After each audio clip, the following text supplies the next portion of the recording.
gentlemen. Welcome back to the ModZoo sort of weekly, whenever we kind of feel like it, live hangout. And hey, look, we're still using Google's live hangout stuff. It's a miracle. Google's been changing things around, but they decided that YouTube is still their big moneymaker for live stuff. So they left us the tools stripped down a little bit, but it's still working. That's great. And this week we're going to be discussing, if you saw the title of the episode, we're going to be talking about case mods that were inspired by movies, and we're going to throw a little twist into it too, and we're going to talk about a little bit about how you can tell a narrative within your static piece of work too. You know, different ideas you can look at to try to get a bit of the flavor of the movie that inspired you into your work. And as usual, we've got Bill. Hey everybody, good to be back. And our special guest star this week, coming back, it's Dave. And I thought it was appropriate to invite him in because the trailer for the Dark Tower movie just dropped, and he's finishing work on the Dark Tower case. Hello. Good to see you again, Dave. Dave, this has got to be like your third time as a guest with us. Something like that, yeah. Cool. Well, Droug, I've actually got viewer mail to share today. All right, let's start off with that. That's a first for us. I think that is. And if you have viewer mail for us, you can go to the ModZoo forum, post it there. Or if you want to keep it private, you can go to the ModZoo fan page and do a direct message there via Facebook. Or this individual went through MMPC Text Contact Us link. So any one of those avenues is fine. Or just post it in the comments. That, you know, it all goes, or tweet at us. So much social media stuff. It's like, you know, which way? So this comes from Garrett at Beyond Customs. And he says, "Hi, Bill. First, let me say that I love that what you and the Mod Monkeys are doing for the modding community with the ModZoo forums and hangouts. I've been an avid follower and religiously tune in to the weekly hangouts or watch the recording due to the time difference. He's in South Africa. I'm in the shadows and don't comment or voice myself very much. So sending this email has taken me out of my comfort zone." Oh, Garrett, it's okay. We're all friends here. Now, all the flattering is out of the way. Let me introduce myself. My name is Garrett. I own Beyond Customs that is based in South Africa. I sell anything that's got to do with sleeving, from DIY to me making up custom kits for clients. Garrett, is this just an opportunity to make it a commercial for your business? Is that what this is? I'm just kidding. I was watching the most recent Hangout and heard you where you were saying that it was a bit difficult to get some guests on the Hangouts. Then it hit me. You guys are running the perfect forum for some guests that you need. What I mean by that is there are some epic build logs on forum done by some especially talented modders and makers. Why not once a month pick a new project or current log on the ModZoo forum that you guys are interested in and get that modder on as a guest to discuss his techniques, tools, and passions, etc., etc. This way, it would help them get a bit of exposure and help the Hangouts with some guests. I think if I was doing a log and was approached to be a guest, I would jump on the invite. It will also help to put a face to the talent. Lastly, thanks for all the advice, epic builds, and everything you share in the video, social media. You're an inspiration and keep what you're doing. Garrett, thanks. That's very, very valid points you've made. And Droug, I believe this is episode 54? 54, yes, indeed. Holy cow. Garrett, if you haven't caught our earlier episodes, we did this a lot. We did pull some people from the forum. And in fact, today, we've got a returning guest who's a modder from our forum, Dave Cathey, a.k.a. Insolent Gnome and the Modding Forum. And he's joining us today.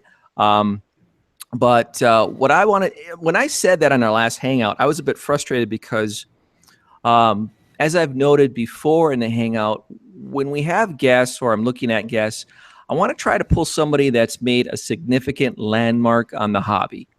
And this could be somebody that started a business catering to us, was involved with a manufacturer that caters to this hobby, a modder that has a huge following or did some significant things over the years or whatever. And those types of guests that I, as an enthusiast that have been into this hobby for umpteen years now. I'm like, I set the goal really high to try to get them as guests, and then they basically they're too busy or they're too shy. They don't really want to be on camera. They're like, oh, I don't know, Bill. I don't have a webcam. You don't want to look at my ugly face. No, I want to see this stuff. And like Droug and I have said, we want to archive these landmarks in our hobby, and that's why we do the Hangout. Well, that's not the main reason, but one of the inspiring reasons why. But yeah, and we, a few times I think we did at least 2 open Hangouts where we just invited anyone that caught the link to. And today we weren't even going to do a Hangout, but Droug just, hey man, you want to do it? I'm up for it. And yeah, why not? And then with the new release of the Dark Tower, Dave just finished his builds, the inspiration for the Gunslinger and the Dark Tower theme. And what I'll do is I'll screen share his build log.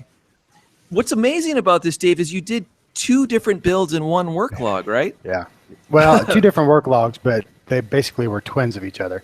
I thought about doing one, but they're different cases. And Cooler Master actually has to have them separated out since it's 1 case per entry. So, and they're in the World Series. So I wound up doing 2 different ones, but yeah, they're basically the same case mirrored on each other.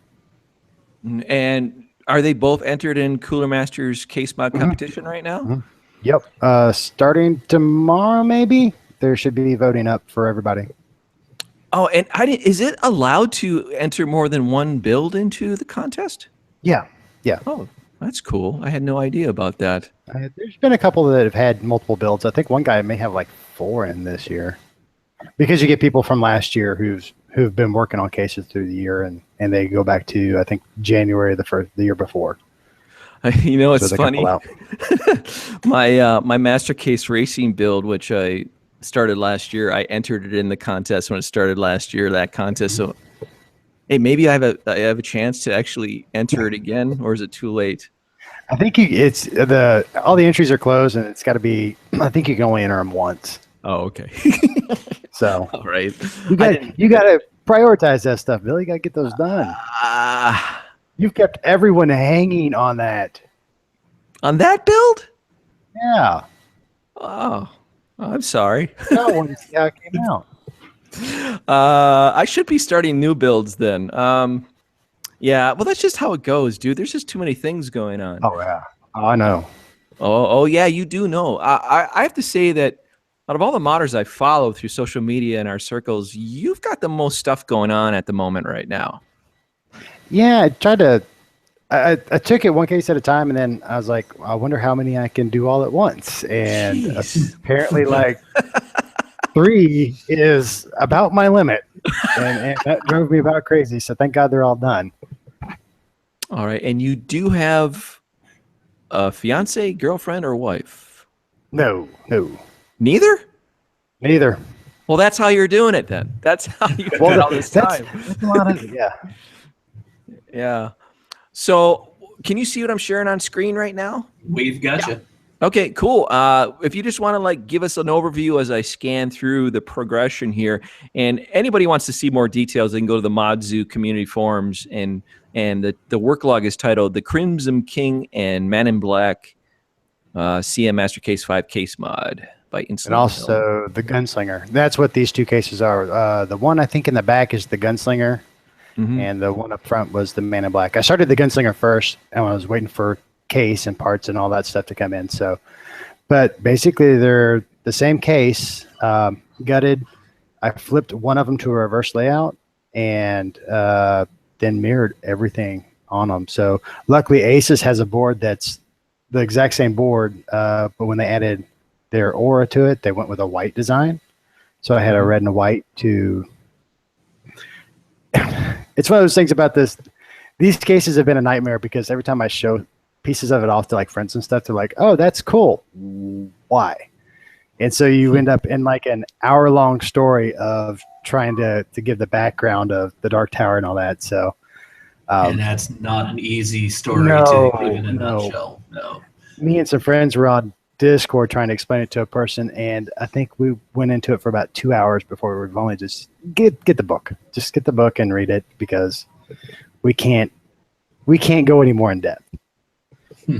But so yeah, the colors and everything were really nice because it all worked out, and then just started adding stuff to it and figuring out how it's going to do along the way, and it kind of grew in size. Yep. Now, you had a video up there that I saw, quick and dirty, how to bend aluminum. I want to impress upon people. We cannot get enough of that. You know, even if you think it's been done a billion times, we don't know what your take on it is. So, well, it's hard to find. It's so hard to find that stuff. I mean, searching for it, it's you almost have to have. You know, I grew up when I learned. Well, grew up, I say, about 4 or 5 years ago when I started trying to get into sleeving. I found Lutro Customs and all that, and he made some really good sleeving videos. But it was one of those things where you had to take your own take on it a little bit. So it's kind of nice to have a lot of different versions of that, because sometimes it's hard to find. Sometimes you just don't like the way somebody presents it. So you don't get that interest level of it. So yeah, I think there's a lot more videos of sleeving coming out and tutorials and stuff like that. And I've been trying to put some out myself because, you know, if there's something's out there and I don't see it or I can't find it, you know, somebody else might need it too. Right. And it's also, again, one person's technique might not work for you. And so getting as much information out there. And I love that. I love the horn. Throwing the horn on there and the sandalwood grip. This is a complete fanboy show for me now. There's a place in, I think, is it Scotland where I ordered it from? I found it on Amazon, but it's out of Scotland, and it's an actual ox horn. I mean, you just order it and they ship it to you. And so I was down in my basement annoying my dog trying to play it. That's awesome. That's awesome. By the way, let's promote Dave's YouTube channel, because let's try to support everybody. Subscribe to Dave's YouTube channel. What's the name of your channel, Dave? I think it's under Insolent Gnome. Yeah, that's what it's showing up there. YouTube/Insolent Gnome. Yeah, because you've also just doing a lot of cool tutorials along with your builds, sleeving, and you kind of cover all the basics. Copying Bill's riveting video. Oh, that's fine, man. Just copy away. You know, I had somebody say, "Yeah, when are you gonna do some more tutorials?" I said, "Dude, there's over 100 videos I've done over the last 10 years. They're all there." Just go in and look. You know, one thing I didn't think about, but and a lot of people probably don't think of, it takes like a day to shoot something like that. Oh, dude. I mean, and then you've got to sit down and edit all that stuff. I shot 2 videos yesterday, and I edited one today, and I'm going to try to do the other one today as well. But I mean, that's a weekend, and you don't get anything done. You know, it's kind of a nightmare to try to put them together, but it's fun, and I get some feedback on them, and people are like, you know, hey, I'm glad you showed me how to do this. I had a friend who decided he was going to sleeve cables after I did the videos on it, and it's kind of cool to be able to sit there and say, you know, oh yeah, go do this and buy this tool because this is a better deal, and help them out. And then when they're done, they have a nice set of cables and they're happy and they can do it again and again and again. It's like teaching a man to fish. Yeah. Right on, man. Right on. Yeah, and I noticed too with your videos that like your equipment has improved too, your lighting and everything. You're making that investment to bring up the quality of your content. Yeah, it works really better when you remember to turn the lights on as well.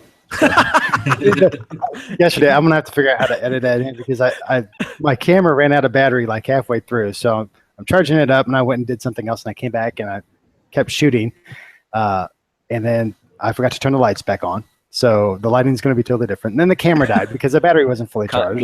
Yeah. Oh my God. Well, and the thing is that people don't realize is, you know, a lot of these bigger YT personality channels that cater to, you know, PC building and that, they've got a production crew, and they've got a dedicated studio. You know, I know. Screw those guys, man. That'd be nice. I mean, you're doing everything yourself out of your own pocket. You know, it's tough. And there's so many. And the thing is about sleeving. And they're just like this viewer mail, Garrett. He's another guy for a custom sleeving company. There's so many sleeving guys out there. You know, you got to do something to separate yourself. Well, even like yesterday, I was Singularity Mods came out with some videos on sleeving yesterday, or the day before, something like that. I happened to be going through my feed, and it's like, oh, there's another one. Awesome. Right. Yeah. That was the one I had a lot of questions on. Was I had one guy really wanted to know how to hook LEDs up, like the actual, not putting LEDs in, but the eBay ones. Things. Yeah, wiring things together and what to plug into what and all that. Yep. Which that was a half hour of me trying to get tape back off. And what people don't know about you is you own your own plumbing company. So you've got a lot of experience in fabricating stuff.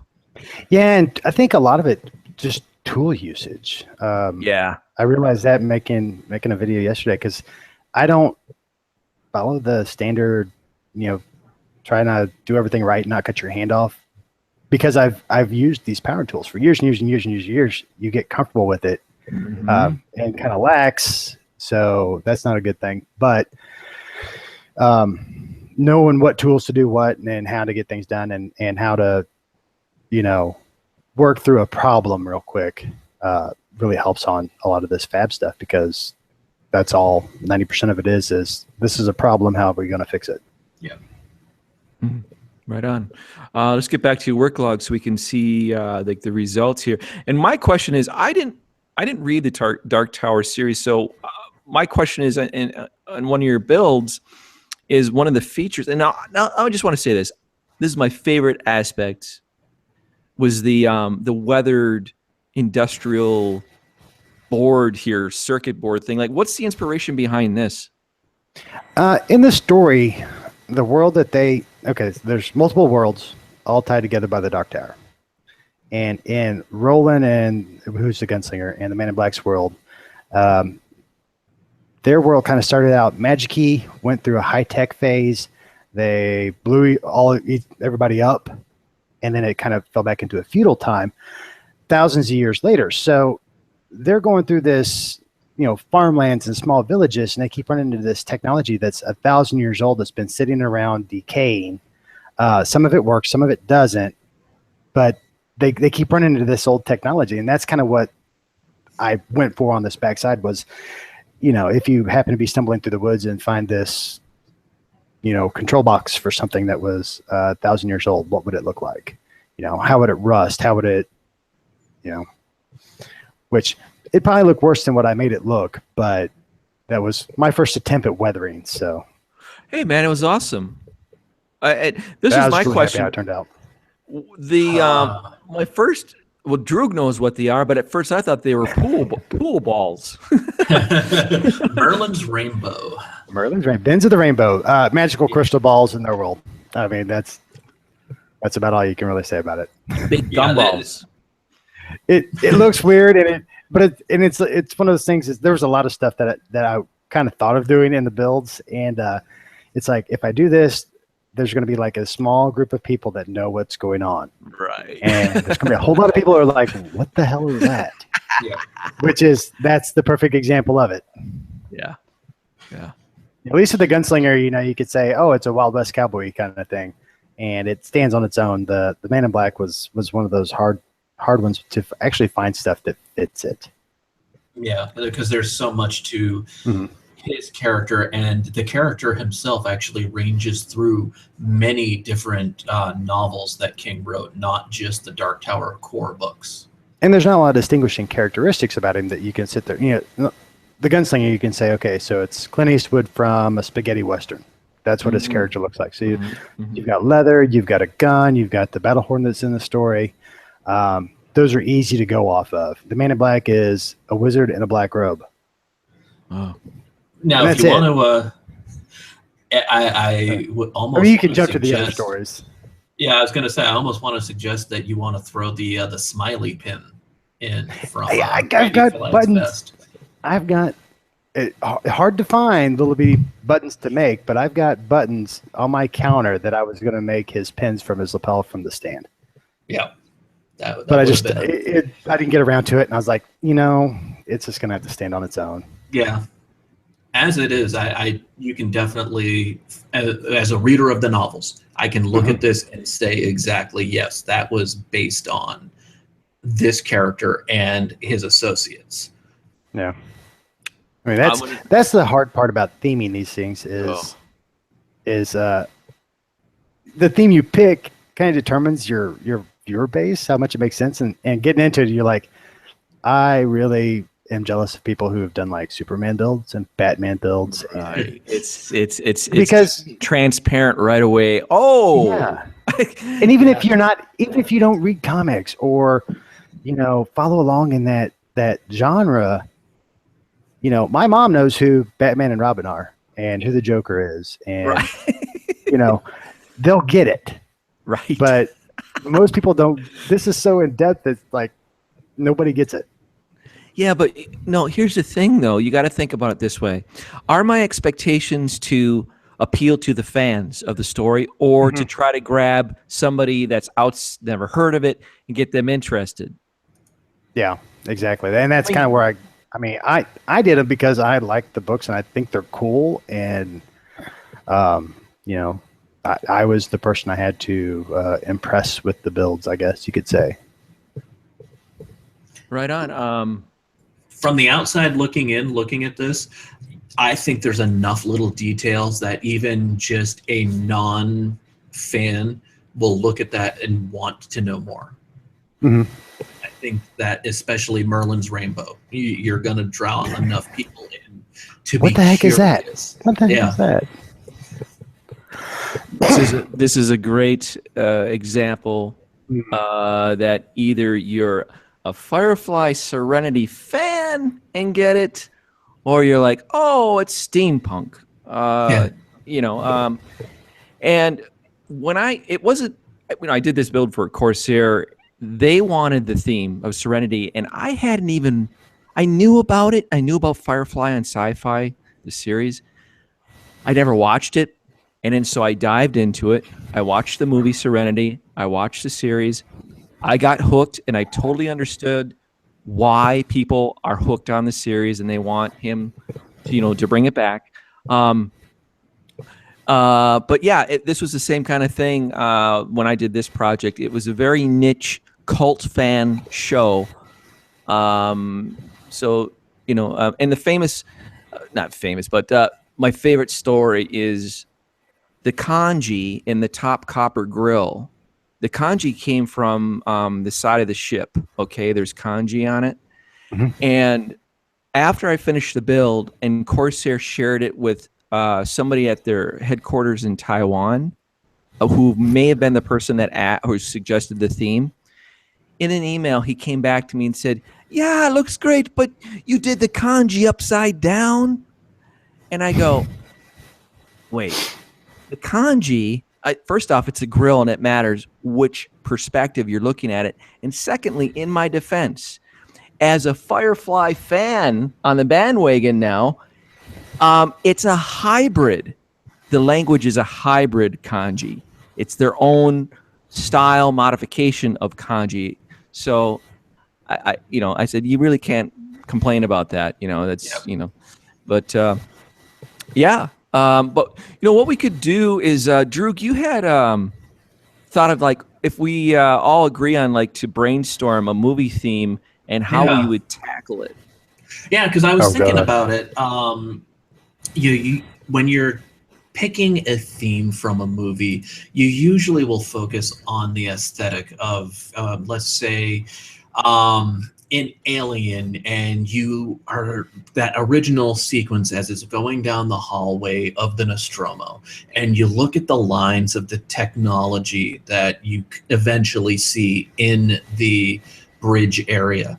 It's a very distinct 70s-esque kind of thing. All of the consoles, they've got that green on black glow and all of that.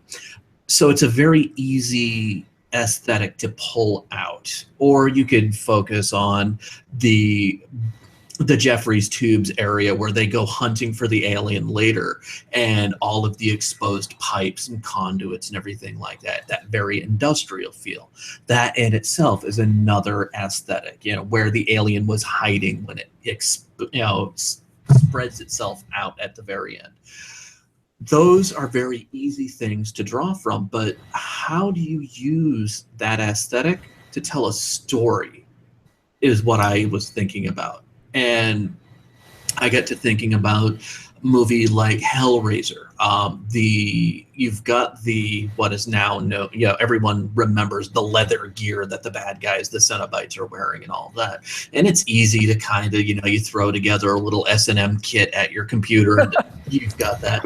Or you could take the puzzle box and just very stylishly create a small build computer that looks exactly like the puzzle box. But what would you do for a story for that? For my idea, I was thinking you would have the puzzle box exploding open, all of the panels are flared open like that. And then you have plastic chains that are glued and with the hooks at the end. And so as you're a viewer walking by this, what you see is the insides of the computer done up with whatever internal theme you want to have, some sort of hellfire glowing motif or whatever, and you have the chains coming up at your face. And to me, that tells a story from within the movie. I think we found a mod for you to do. Yeah. That's going to take a lot of doing for me. So what do we got looking at? Okay, so we're looking down the internal here of the Nostromo. You're not seeing that? I've got you here. Yep. So we've got the top scene is where they're having their dinner, and down below that you've got the access hallways where you've got the pipes and everything. Yeah. And I've done these movie-inspired themes before. I find them they're the most fun because they're challenging, and you want to do something that, again, the fans can relate to. Oh, I can see that in this. And I'm working on an alien tribute with EO Ambiance, and we've not struggled, but we've kind of gone back and forth on different ideas. But we both agree that we want something that looks like it was actually on the Nostromo ship, instead of trying to take a case and grab elements from the movie and meld them into a case, which has been done by several people already. Yep. So we thought, well, why don't we build something that actually looks like it would be at home if it was seen in one of the scenes on the ship. So that's where we're going to, the direction we're going to take. Now, we haven't decided exactly what area of the Nostromo ship we're going to draw inspiration from yet. We've kind of debating about ideas. But I think that's the one way you can tackle these movie theme builds is think about your build being in the actual environment from a scene and how it melds into that room. Like if it's a specific room, the medical room. Let's see if we can pull that up. So we were stark whites and we're debating about something that would be in place in here as a possibility. The other option is the bridge flight deck, which the movie opens with. Let's see here. Oh, you're not cooperating here. Bridge. Let's see what we get for a result. Bridge. Something like this. It kind of fits into the flight deck of the ship, which is, well, at the time, since the movie was made in the late 70s, they were drawing from whatever electronic stuff. A lot of the inspiration for the Nostromo was taken from military planes, military equipment. Yeah. So you got the older style push button illuminated switches, and the equalizer style slider, real stack controls and conduit for wire, and like an old mech style keyboard. So that's what we're thinking. I mean, I think it's a lot more fun and challenging to create a mod that could have been something created by the actual special effects studio that worked on the movie as a prop in the movie. I think that's the coolest thing to do versus just a case and putting images on it. Yeah. Oh yeah. or like a scale model xenomorph. I've seen that done. It's like, I don't want to do that. I want to do something that somebody looks at it and they're like, wait, what's this? Kind of looks familiar. What's this from? And then somebody said, well, it's from the Alien movie. Oh, okay, I get it. I could see how that would work. Okay. Those large something enclosures that were. Oh, go ahead, Dave. I was gonna say, like, it's something they'd pass, like on a camera shot where it's like this thing on the wall that. Yes. It would fit right in. Yep. You got it. Yeah. Yeah. Those the big enclosures in the hallway that you were showing at the beginning, that they could be access panels for fuses or whatever. That looked like it. It's something that you would grab a hold of and yank down on to open, and you throw a smeared, bloody handprint sliding off the side. Right. That would look pretty freaking cool. Yeah, in the Nostromo, there's also all these vinyl padding on things. Yep. In case you were like the ship was to get jolted and you fell on something, for safety in that. So that's an option too. But yeah, it's going to be cool. It's going to take a lot of time, but we're up for it because we've been wanting to do it for a really long time. Well, I think you and Eel have this ability to pull stuff out of movies. I mean, like Clonk for Eel and everything. You've done an Alien one already, and then like your Corsair that you did for the Firefly and the one for Star Wars. I mean, you're really good at pulling that detail out, putting it on a case, and making it look like it's supposed to be there. I try to I think you would agree, Dave, is that the best part is that we have an excuse to like dive back into these stories and research. Yeah. And yeah, I listened to the Dark Tower series the whole time I was making those cases. I re-listened to all of it. And actually it worked out really well because I ended about the same time as I ended the cases. That's beautiful. I mean, what an experience. I remember when I had done the Pink Floyd The Wall case mod years ago. I was a casual Pink Floyd fan, but I dived into the catalog of Pink Floyd, and that was I mean, talk about an awesome experience. You're doing on this theme, and then you got like a full just eyes and ears experience with the theme. You're in like actually delving into the world as you work on it. And I think that's why I like this type of stuff when it's themes.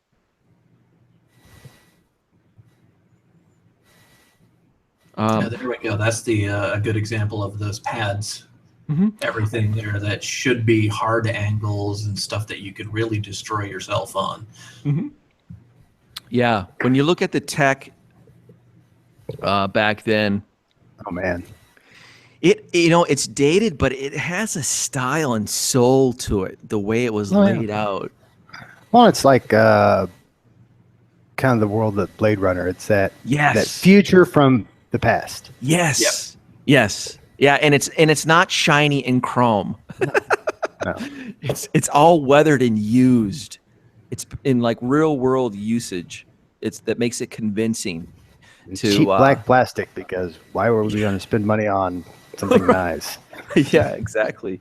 We had one of the TheModZoo community members suggest that we check out his movie-inspired build, and it was from Twitter, I believe.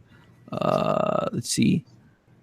Let me try to find it, Droug, and you can do like a screen share or something else. I'll stop screen sharing this, and I'll find his work log. All right. See if I can see anything as well. Oh, it was inspired by the movie Wargames. Oh, Whopper. Is it Whopper? Yeah. Yeah. I think a fun one that I think the movie's coming out that it's got so many different things you can go into is Ready Player One. Oh, that's gonna be that has. It's gonna be a cool movie. Things. And yeah, it's like all this 80s, 70s, and 80s retro gaming. Oh, that's my fave. So you can go anywhere from the in real life Dungeons and Dragons to arcades to consoles to all that. So yeah, that might be a fun one to do. I really like that book. So. And it's going to be interesting too, because Spielberg, when he picked up the rights to direct it, he actually kind of put his foot down. He's like, listen, I understand that a lot of my works inspired the book, and it's lousy throughout the story with, references to all of his movies, basically. And he said, I'm going to do this without making it a love letter to myself. So Spielberg's trying to do a movie that's focused on a story that's focused on him without including himself. So that should be an interesting. Real interesting. Yeah. So I've got it up here on my screen, the Wargames Whopper computer, which stands for War Operation Plan Response, from the movie Wargames of Matthew Broderick. Great movie, inspired lots of kids to get home computers. It was probably the most famous first hacker movie. And one of the best examples of the most hacker. famous hacker movie. Yeah, the most famous hacker movie ever. This is ModZoo member HCP, and I believe he's in Sweden. He's been a longtime member and supporter. And this was actually a scratch build. He's got all the steps and stages. I think he was using styrene to build it. Very popular modelers material. Oh, all the LEDs. He had a bags of LEDs there for them. That would be insane, wiring all that. 400 of them. I'm going to need 1,000 more, he says. Oh my gosh. And trying to replicate the blinking patterns. Oh my gosh. At least now, though, I mean, there's boards and Pis and Arduinos and all that you can actually I would assume relatively easily program something out like that. Mm-hmm. Yeah, at that point it's really rather than have to figure out how to do it by hand and yeah.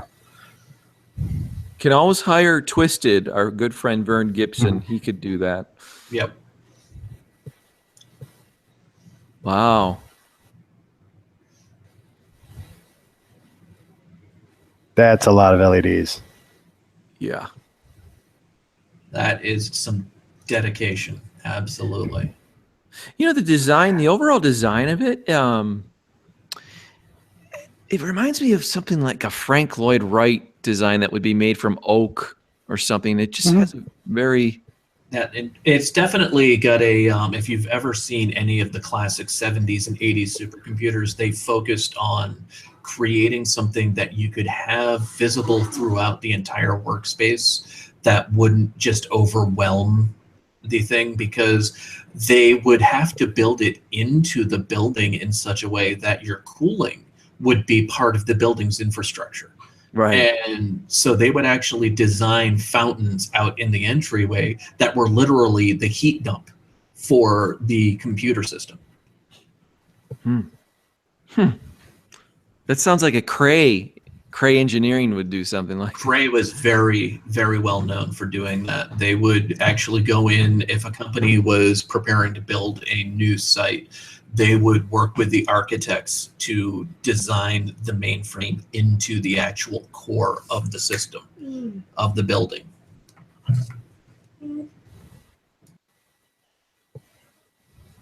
Wow. I believe HCP finished this build. He was saying something on Twitter about... And this is his second, because didn't he do one like like an all black onyxy looking one that was based on like a supercomputer? Yes. Yep, he did. He may have not finished this one yet. That seems to be, let's see, where are we at? Still working on it. Hey man, this stuff takes many, many hours in free time, and if you're, I believe he's a father of kids, and it's tough, and work and all that. I looked into a lot of the I know like Adafruit sells mini boards and stuff like that, and I've always wanted to get involved in playing with those, but it's like you get all the stuff and it's okay, now I have to learn how to program this, and if you're going to sit down and learn it like from scratch. That stuff just takes time. Oh, wow. And like you're just saying about the video editing, that's the time suck. Oh, this was cool. We mentioned this before. Yeah, the D-Wave scratch build that he did. This is killer. We actually we had somebody from the company find this and comment. I believe this was his thread. Let's see. Where is it? Hello from D-Wave. We think your build is pretty great. That is awesome. And he said, wow, I'm honored you took the time to reply here. Glad you like it. I'm still using my mini D-Wave for routing and some NAS storage. Yeah.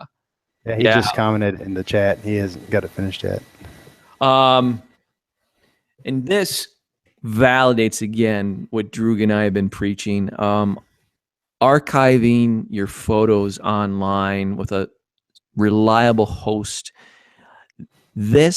Having the actual company spot this in a search or stumble upon it is because HTTP saves his photos somewhere where they can always be found. They're archived. So it wouldn't happen on Facebook, gang. Sorry. Yeah, there's a thread on BitTech right now about how forums versus social media. And let's take a look at it. Where's the argument going, Dave? I don't know. I just saw a quick blurb of it, but the basically, I mean, everybody has their own favorites of whether or not Facebook's superior to getting your builds out and doing build logs, kind of. Which I really don't get how you do a build log on Facebook. I think you have to have both. So you've got to have that build log where you tell everybody how you did it, and then you take Facebook or Instagram or Twitter and you say, "Hey, look at what I did." But let me see if I can.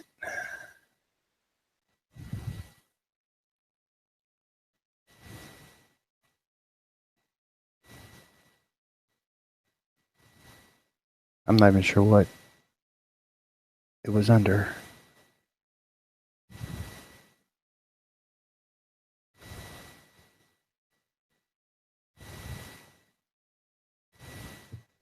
Oh, that was a first.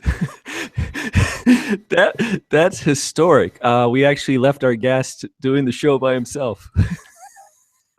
Oh, what, me? Yeah, I just popped out. Hey. And Droug was I didn't gone. even know. I'm sitting here looking for this BitTech thing. Droug, that's good. Droug, you left, and then I fell off the Hangout. Oh, of course it was. Yeah, one of my kids had an It's emergency. the Dave Show. That's funny. That's funny. Well, yeah, if you can find that, I'd like to hear some points on that, Dave. Some argument points on both sides, if you can find it. Work on the sharing part of this thing. Because, yeah, I can argue on both sides of it, doing both sides of it, the benefits, and Well, and that's kind of where I'm at. I'm like, I don't think there's a single prong approach to doing this. I think you have to figure out a mix of both. Is my screen coming up there? Yeah, we got you. But they were having an argument. Some people don't like Facebook. Some people are all about the forums and hoping that it kind of gets back to the old style where the forums were. Sorry, it's a pipe dream, people. No, and I've seen the argument where like some people are like, oh, Facegram's or Facegram, might as well be Face scam. Exactly. Instagram's the way to go to get your builds out there, sponsorship and all that jazz. But I think you've got to have both. I think you use the build logs to talk between us modders and show off your techniques and look to see what other people are doing. I was looking through one and I picked up an idea for a I/O panel bracket for a vertical mount GPU. I wouldn't have probably come up with that idea on my own. Yeah. So, there's a lot of inspiration, but then you've got to get that back out to the public and the people who aren't, knee deep in modding forums to somehow drag them back to the forums to take a look at it. So that's where your social media comes in. What kind of form factor are we looking at there, Bill? Is that a 120, 140? I think this is what Dave is touching on and he's asked me about before. Yeah. Vertical GPU mounting bracket. Look at that. And the reason it's designed this way. In fact, Dave, I wanted to ask you, in one of your projects, it would be... Go ahead. Oh, I was going to say, that's pretty hefty. That's what you want. Well, exactly. I just bent a piece of like 1.5 aluminum and strapped it right on the brackets and the tabs, so it basically takes the place. Oh, yeah, and a lot of people have been using the Mountain Mods 2 PCI thing you can buy for $22. Mm-hmm. But you got to cut the case open. Okay, all right. We're on this, and while we're on this topic, because I know this has been in your thoughts too, is what we're looking at. Hopefully, is the final prototype. It's finalized for production. Now, this is going to be sold in 2 stages. This is stage 1, and this is for somebody like Dave that's not afraid to cut out an opening for their cables and the ventilation somewhere in their chassis. Okay. Now, stage 2, for somebody that doesn't want to cut the perforations. And what this does, gang, is this would mount over a 120 millimeter fan hole opening in your chassis. Now, I will say this. This is not the be-all, end-all solution for this idea. You're going to have to maybe experiment. Some cases won't be as accommodating. Some will be accommodating. It all depends on your case design and where you decide to put it, and also your PCI riser cable, how long that is. Now, this is stage 1. Stage 2 kit, which will be an extension, and the reason why there'll be an extension, big heavy-duty extension for mounting, and there'll be 4 of these guys, is because somebody that wants to, when they have to put in their video cable, they don't want to cut out an opening in their perforation, so it will clear, the video cable will clear the curve when you 90-degree turn your cable. And so, like, if you want it on the floor of your chassis, or Eric was in here the other day, and he's like, "Oh, it'd be cool to have it from the ceiling in your chassis, hanging it from your ceiling," and you could do that and not worry about having to cut out anything. So that's an option there. It's been a major challenge to come up with it because, again, it's not going to work for everybody out of the box. And I decided I wanted to focus on it mounting on a 120 millimeter fan versus just anywhere in your case. But you could use it anywhere in your case. You don't have to mount it on a fan. I'm just trying to eliminate people having to use power tools for every stage of the installation. That's just what I'm trying to do. And I think the coolest thing about it, though, is it's going to invite creativity. People are going to do some crazy things with where they put their video card. I know it. I know they are, and I'm going to dig that. And even like for scratch builds too, having the option to mount your video card wherever you want. Okay. That's going to be that. Out of all the products I've made, I want to see the pictures of what you've done with your MMPC Tech bracket. That's all right. I just got to lay this challenge down. The USS Enterprise with nice 1080 Ti warp nacelles. That would be awesome.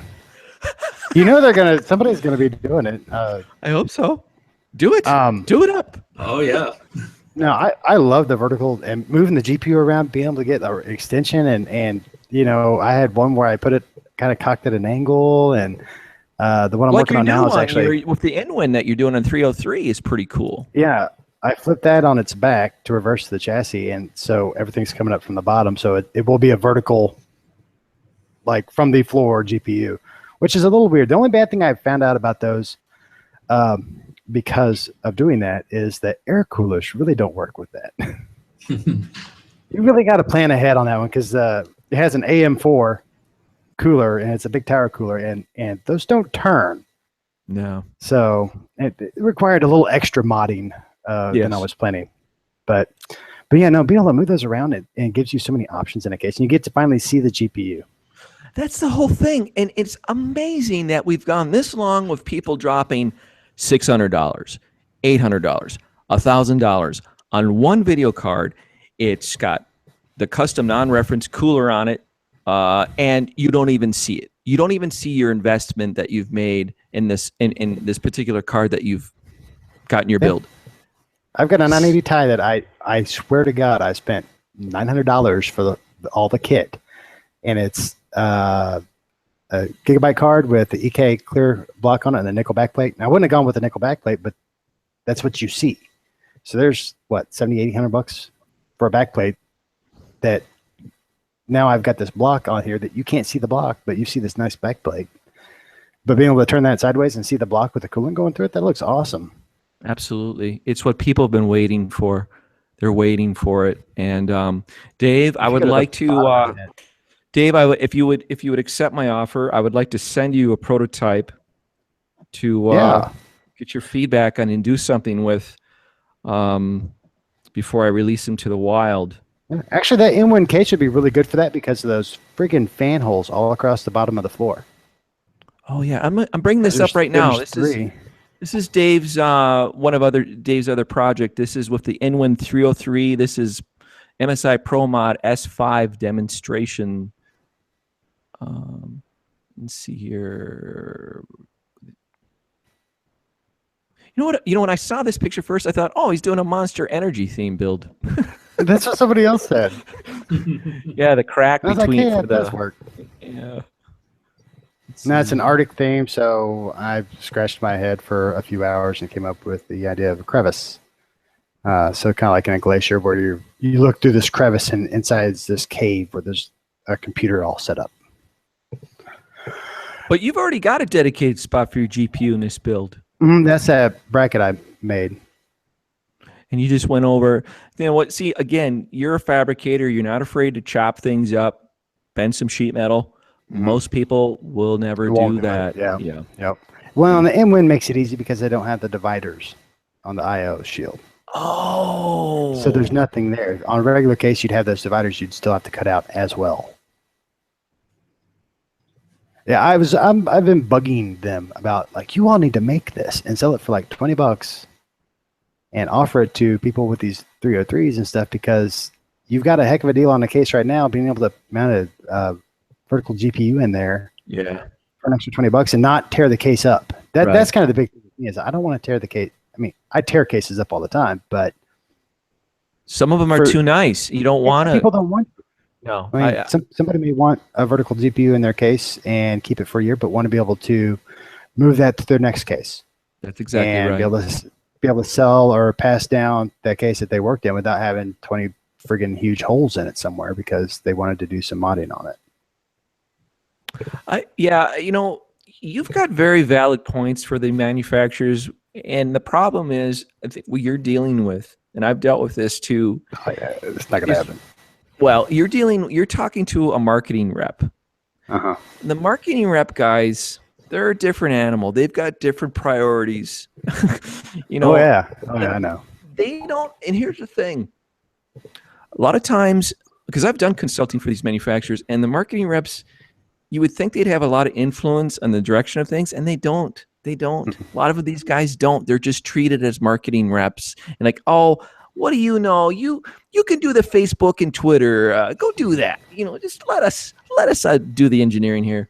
Now, where the smaller companies that I've dealt with, for example, Fantex and Fractal Design, much smaller companies where, as a collective, they all have a say in their products.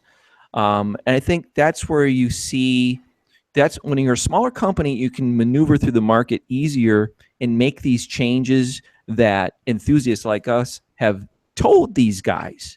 They listen. And so you'll see the next revision and those things that people have asked for, like tempered glass, vertical GPU, larger radiator mounting options, a power supply shroud, all these things that we've thrown at them via social media or in the comments on video reviews. They read that stuff and they've got a bigger influence in that change happening. Where when it's a much bigger company like Inwin, Cooler Master, Antec, Corsair, you're not going to see that happen so much.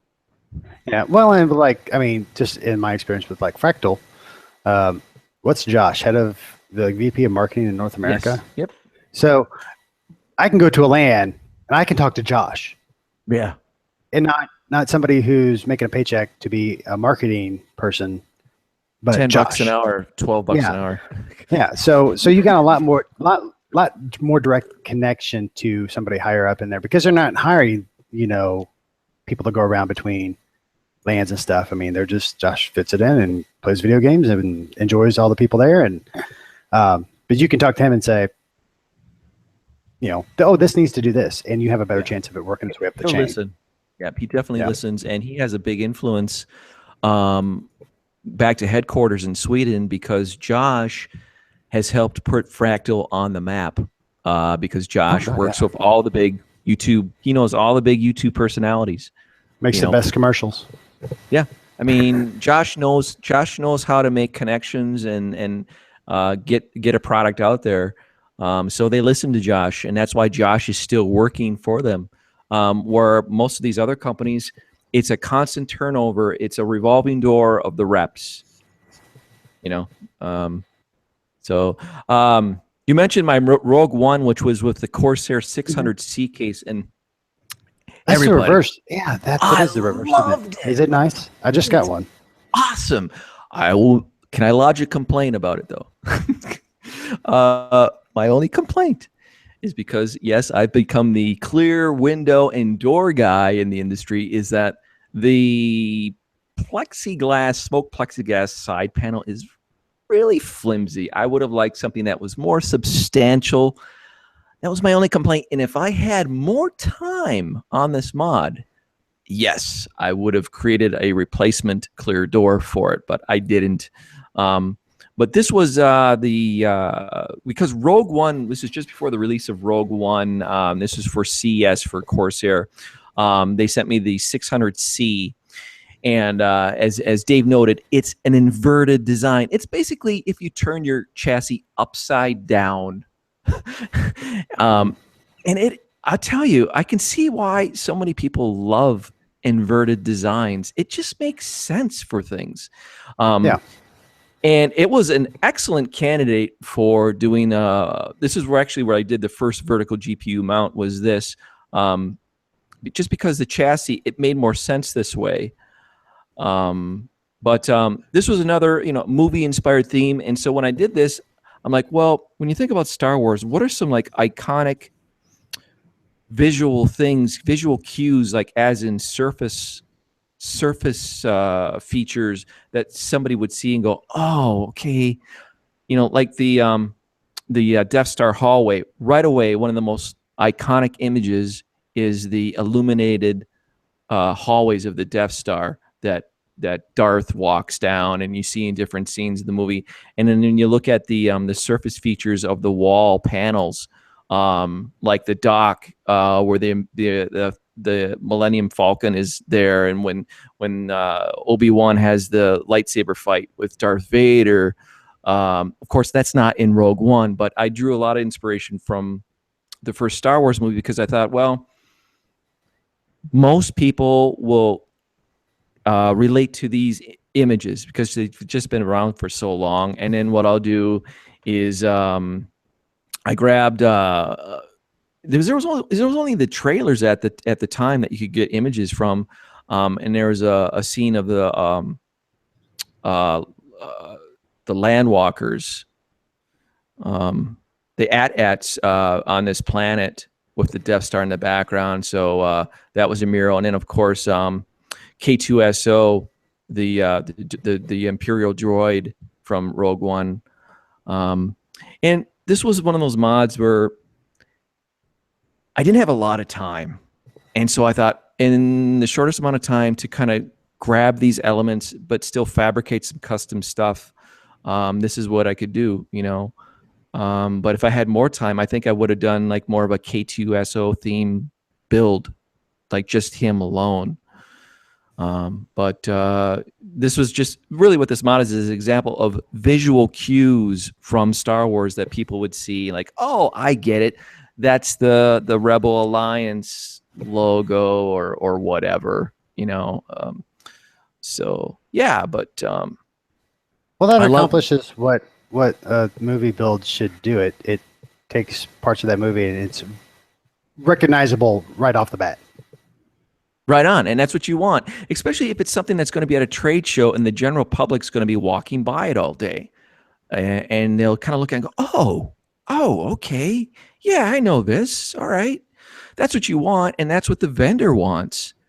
They want things to draw in people, like, oh, this is cool. I love the movie, or are you going to see it? Have you seen it yet? It's a conversation piece. And this was amazing about Brad, is that not only is he a custom painter, airbrush artist, but he's an illustrator.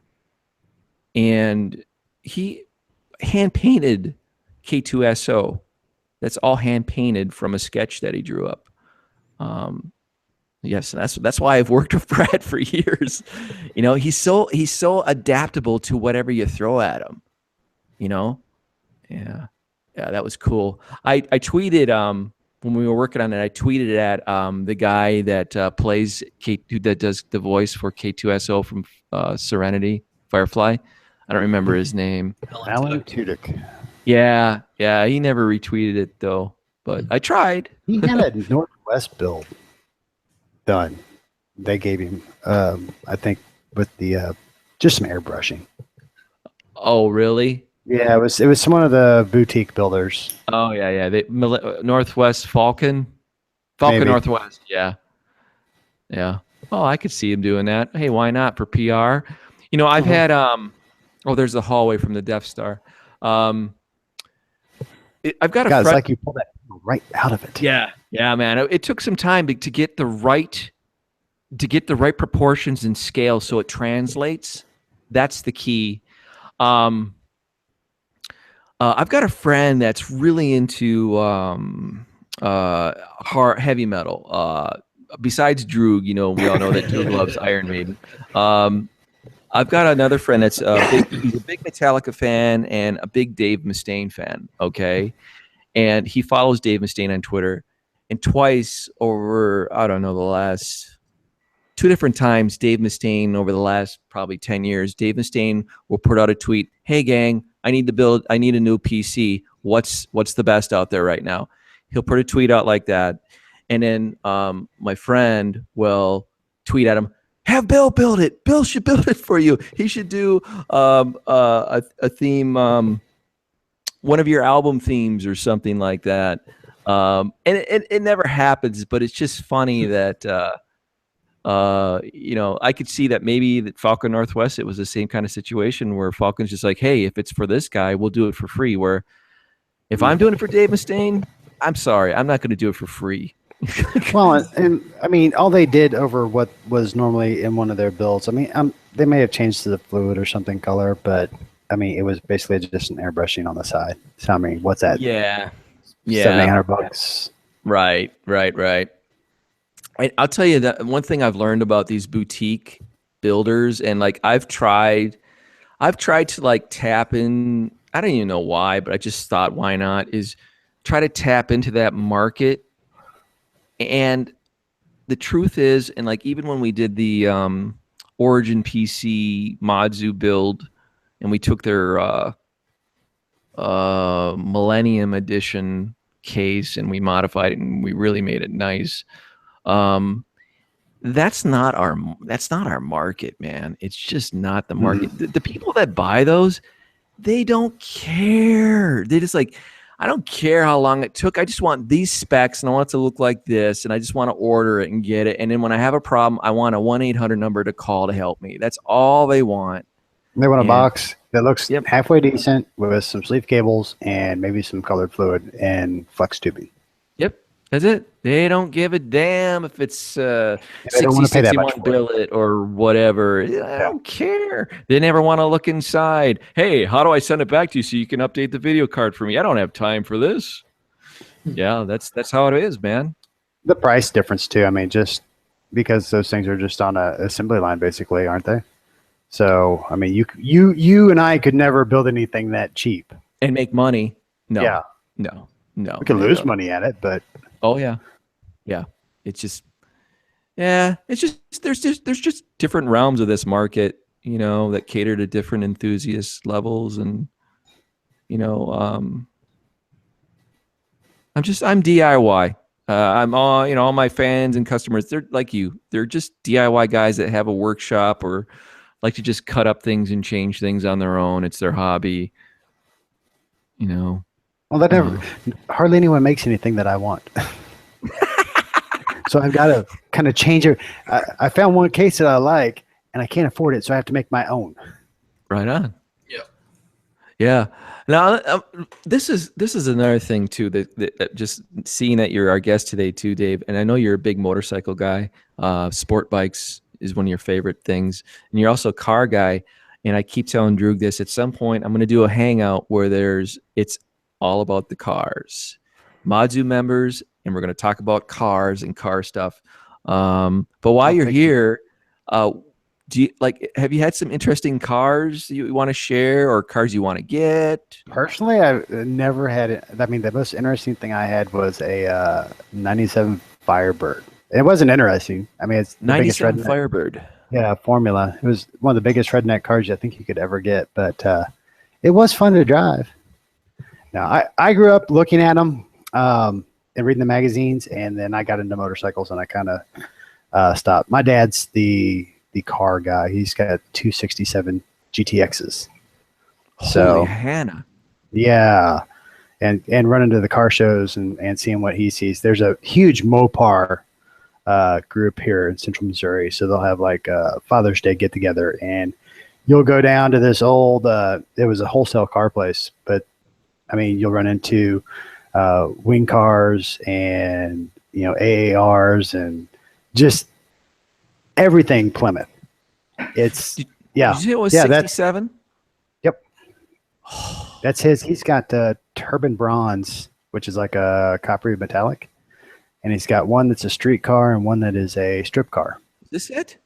That's it. Dead on. Dude. And what is that? It's a cool car. His is a 440. Actually, both of them are 440s. But the drag car is got like a $10,000 440. Oh yeah, Indy heads and all that jazz. I think he runs 10s. Well, you know what horsepower he's pushing? 600. No clue.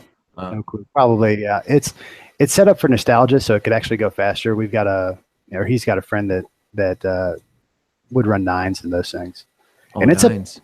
A big honking car. Oh, I mean, yeah. it's heavy. Not it's not small. But we've had that, and Roadrunner. Had a 68 Roadrunner for a while. That was a really cool car. Horrible to drive though. God, the suspension and the way they handle it, I know. Oh, we went to a town and going down the highway, and it just floats down the road. Oh, I know it, man. My dad had a 66 GTO, and I remember driving that on a Cloverleaf. Yeah, and I was just like, oh my goodness, we're floating. I don't know where we're going. Yeah, you're never really sure if you're going to turn all of a sudden because the car's like in the air. It feels like yeah, I don't like it. Don't twitch. I don't like it, dude. I mean, in a straight line cruising, badass cars, love them. Handling wise, I'll pass. Now, if you want to get A to B in a straight line really fast, about a quarter mile long, those were the cars to have. Oh hell yeah! Ooh, but they're the crappy bench seats where if you go around a corner at 5 miles an hour, you slide to the passenger seat. And that could work to your advantage, though, Dave, on those date nights. Could be. Yeah, I mean, it makes it easy. But the Roadrunner had been jumped up to a 440, and that thing just overheated right and left. I mean, you couldn't cruise it hardly because as soon as you stopped, it was just puking coolant all over the ground. So, but it was a cool friggin' car. Mm-hmm. I absolutely love when they do the stock steel rims and they got the red line tires and they've got just the hubcaps. I love that look. I don't care for when they put more modern mag wheels on muscle cars. I'm not a fan of that. I like that class. The mag. I mean, those mags were so iconic, like these Kraggers here. And these rally style mags, just don't mess with this stuff. That's just almost the car we had. Same color? It was a little lighter green. Lighter green. And the person who had it before my dad bought it they'd redone the rear quarters, but they flipped them, and you couldn't tell unless you got real close. But it was like a weird curve to it. It was a weird car, but it was neat. And then we were coming back. The one night we took it out. And we were coming back from wherever we went, and it was chilly. So we're going down the highway, 70 miles an hour, floating around, and it's like 50 degrees outside, and the vents are open. And we're trying to figure out how to shut the vents off in this car because we're freezing to death. And I think by the time, I think it took us 30 minutes to figure out how to turn them off because it was the under the dash switch, just like the push lever. And it was me and a friend, and we had no clue what we were doing. So we spent like half an hour reaching around in the dark trying to figure it out. We finally stopped and like, oh, here it says Vince right there. Push Vince. This reminds me. I'm looking at Meg Wheels. I saw this the other day. My dad still gets I was going to say Hustler magazine, but no, I meant Hot Rod magazine. Maybe he does get Hustler still. I don't know. Hearst has a line of Mag Wheels now. Oh, did they? Yeah, man, and I love Hearst. Let's see. Oh yeah, here they are. I love that retro rally mag look. These are new rims you can get today. Order through I think like Tire Rack. Yeah, probably Tire Rack. But they were advertising Hot Rod magazine. But that looks good. Kind of a modern take on the classics. Absolutely. And here, well, you can see there's an original one right there. Yeah, I love that. Yeah, Hearst, awesome history with muscle cars. Ooh, and look at that too. Oof, that's badass. Wasn't Hearst? Hearst was 442s, right? Yeah. Oldsmobile And they sold the shift kits. That was their biggest thing is Hearst shifters. And Eric Johnson, who's a local, he's got I believe he said it was a 71 Challenger. And the first thing I asked him was, does it have the Hearst pistol grip shifter? He said no. But do you remember that? You know what I'm talking about? The pistol grip? Mm-hmm. Just having a 71 Challenger. I know. Oh my God. And he built it up with his dad when he was a kid. Yeah. In St. Louis, there's a place called Fastlane, and they're like a consignment shop for hot rods. So we'll make a trip up there every now and then. You get to go through their showroom and just see insane cars you thought you would never see it. And we rolled in there one time. There was a 70 Hemi. I think it was a Cuda though, fully stock. I mean, just black on black. The dish wheels. I mean, not the dish wheels, but like the steel wheels painted black. It's the stuff that from back then is just gorgeous. It is. Have you ever seen the movie Phantasm? I don't think so. Droug has. Oh yeah, that is the car. You got to see Phantasm, Dave. I think you would like it. It's an iconic horror movie from was it late 70s or early 80s? Late 70s, the first one.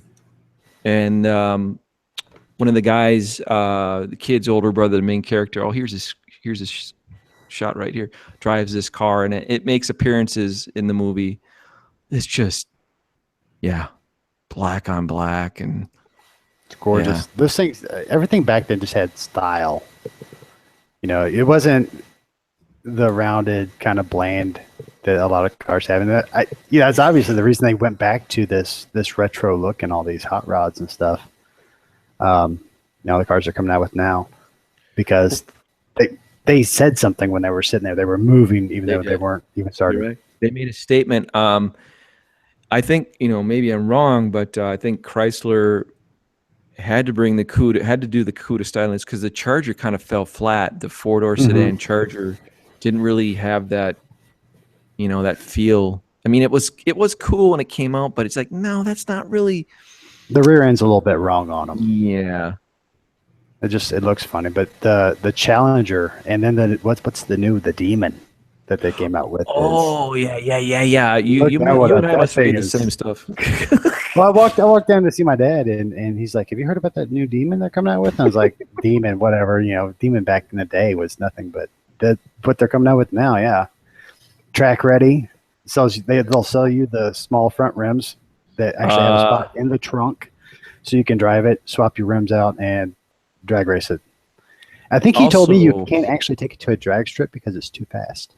You'd have to put a roll cage in it. Did I not read that it's supposed to be pushing? Is it 800 horsepower? Is that true? Some stupid number, yeah. Because the Hellcat was a lot, and then this was more. Yeah, and so this will probably retail for what, 80 or 90,000 or what? Probably, yeah. Yeah. But I mean, you're talking anymore. It's weird when you start looking at new cars like that because I always like to price them because it's the same thing with computer stuff. Oh, what if I build this? Get on PC Part Pick or whatever. But pricing out like a RT, something with a hot rod V8 in it costs like 40 or 50 grand. It is. It doesn't take much. No, it doesn't. It's a rich man's toy for sure. Yeah, they look good though. Ooh, check out the new emblem on it. That's a great shot right there. Man, that car. There's so much stuff they did to it. It's got intakes in the headlights, like the interior headlights are actually hollow. So that's an extra ram air for the motor. 840 horse. It's insane. 2.3 seconds? Are you kidding me? I think I read an article. They said it actually did it faster, but it was on like race fuel or something. All right, we got a video. They couldn't certify that one and say it like without tongue in cheek, so they went with the 2.3. All right, people. Here we get to. All right, let's see. To pull that type of time, I don't think most people would even know how to drive it right to pull that. Oh God, no! I'd kill myself. You hold on to the steering wheel for dear life. I had my Firebird had the LT1, so early generation, late or mid '90s Corvette motor, tuned down a little bit, and that thing was stupid fast. I mean, second gear, gas it, and spin the tires fast. I can't, and it may have almost had 300 horsepower. So this is more than double, almost 3 times as much. Oh yeah, it's insane. It is. There's gonna be some people getting hurt. There's gonna be some door dings. Gonna be some dents. Yeah, I mean, just look at that takeoff. Go back, and also, hey, what kind of tires you guys run in there? Let's see. I think it ships with drag slicks. Really? Or street slicks. Yeah. I mean, that is a perfect takeoff. How many times did they have to go through to do that? Oh, umpteen times. And that's what they're claiming is the first production car to be able to pull wheels off the ground. Oh my gosh! Oh my gosh! The muscle car, which is impressive. It's impressive for a manufacturer today. But go to a drag strip on the weekend when they're doing all these nostalgia drags and stuff, and watch a B-body pull a front wheel stand. One of these big old sedans pull the wheels off the ground. That's a little more impressive to me. Well, and also what's impressive. Okay, 140 band. Oh, I get it. What was it? What was the time in the quarter? Trying to find 960. Yeah. Yeah, anything below 10 seconds has to have a roll cage by NHRA standards. Yeah. So yeah. So you couldn't even take it to the track and drag it. Wow, great marketing. Banned at the racetrack. That's all you need to say. Racetrack banned. That's a whole new marketing campaign. They do it with everything else. I mean, I played golf, and Callaway made a driver that wasn't allowed on the PGA Tour, and everybody bought it. Yeah. I mean, that was the thing because the average guy who wants to in golf hit it a little bit farther on his home course, or the average hot rodder who wants to be a little bit faster and is never going to take it to a drag strip, they don't care. No, but that makes it cool. It's something to brag about. That's right. Now, Dave, if you had a choice between that, what other car besides that would make you change your mind and say, no, I want this instead? Oh, anything 68 to 70 Mopar. Oh yeah. That's your dad's influence talking. Yeah, I mean, the 70. Everybody asks what's the prettiest car ever. That's always the big thing, and I think a 70 Charger is probably. It had that Coke bottle shape and had the scoop on the side. But I've tried to go fast, and the motorcycle takes care of the fast part of my life. That I don't need a 9-second quarter car. Right. Right. We don't. I want a cool car. I want something that looks cool. Right. Right. And sounds cool. Yeah, exactly. Yeah. And feels cool getting into it. Yeah. You don't need to. Yeah, that's true. Well, in that car, if you pull up at a car show or Sonic or whatever, and you pull in, it's going to look like every other Challenger that came out this year. That's true. Yep. All right. Nikuda. No, or actually, my favorites are always the GS cars from Buick. Yeah. Because nothing says fast like brown metallic. I was just thinking that too. The GS. Yeah. I love those. It's like grandma's car, but stupid fast. My grandfather, and we got to close up here, but I just got to mention this. My grandfather had a 1970 Olds Cutlass, metallic green vinyl interior. I would have loved to have that car today. A Cutlass? Are you kidding me? On the A body, that's the A body platform, I believe, or is it B body? I always forget that, but I can. It's like general stuff. Yeah, it ended in 72, I think. But on that note, closing up, Droug, that's our new tradition from now on. Close out on car talk. Oh, come on! I want to get in. Every show goes 4 hours long from now on. As long as you guys don't mind me interjecting with my Toyota Yaris. I'm a big boy. Well, folks, we've had quite an illuminating discussion here, and a lot of great conversation was going on in the back end too with the chat.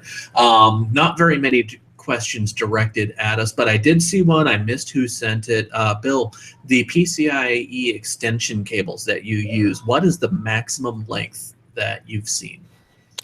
Oh, now here's another question I want to ask. Lee Heat, can't remember his name.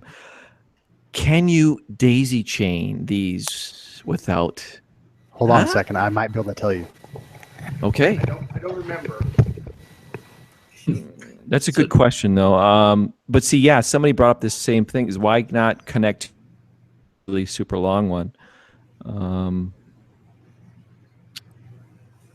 And Dave and I both know the guy that makes the very best PCI riser cables in the world. I couldn't remember if I daisy chained him on that Gigantia build, but that's a 450.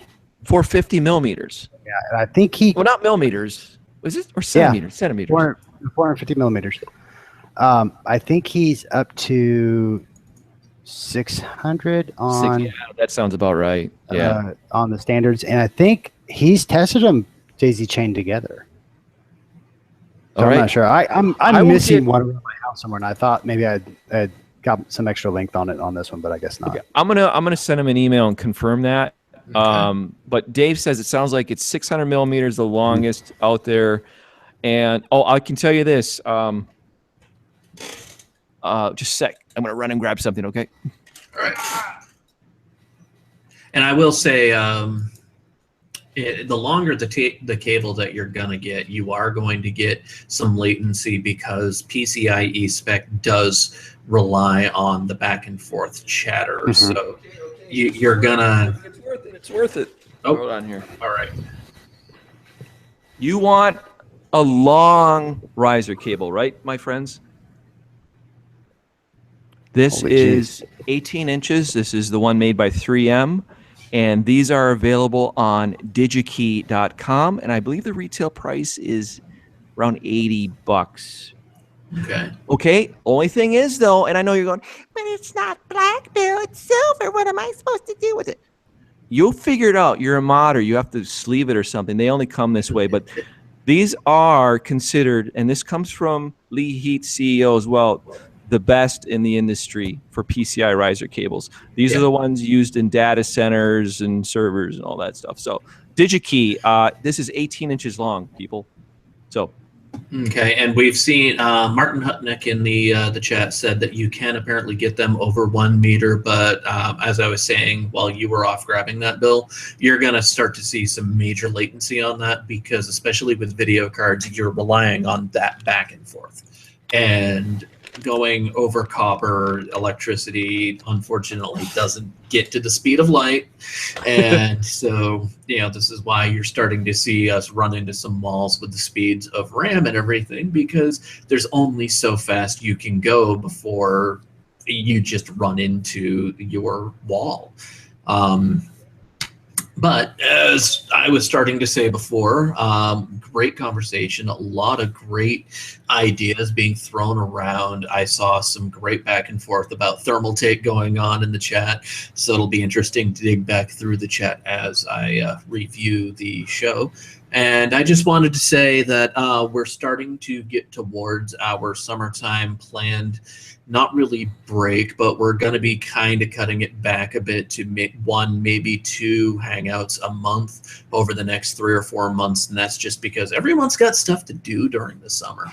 This is when all of our projects really start to come out. And grass. Give you guys a chance to relax. Chris is going to be spending a lot of time out on the weekends at his camp, so he won't be here for doing his co-hosting or anything like that. So, Bill and I decided that we'll try to schedule once a month, and if something cool comes along, we'll just like today say, hey, you got anything to go? We'll just fire it up, and whoever joins us. I guess we'll see how that goes for the summer. But that'll also give me some time. I've got the water cooling case. I finally have the final components to do the finished layout. I've got to, as I was telling Bill, I'm stripping it back down to where I started from, and I'm going to document every single one of the minor pitfalls that I ran into.